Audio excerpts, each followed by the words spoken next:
Today I'm going to share with you how to assemble a charcuterie board. To start off, I'm taking these large pepperoni slices and folding them into quarters to create a fanned look, and then layering them in the top left corner of the board.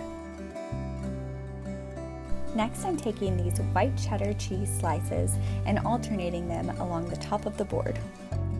Then I placed thinly sliced apple pieces right below the cheese. I'm now placing dill pickles into their own ramekin to keep them separate from leaking onto the other meat and cheeses. Next up, I used the same triangle technique with the Colby Jack cheese. Now I am grouping the pre-cut salami in between the cheese and the pickles. I had a hard time deciding what I wanted to do with the turkey. I initially thought I was going to roll it, but I ended up putting it into quarter pieces similar to the pepperoni. Now I'm taking the pretzel sticks and stacking them up in between the pepperoni and the cheese to create a layered look. I then added a variety of crackers in the top right corner. You want the board to feel full, so I filled in that missing space in the middle with some sunflower seeds. Lastly, I filled the ramekin with some dipping cheese for the pretzels and the crackers.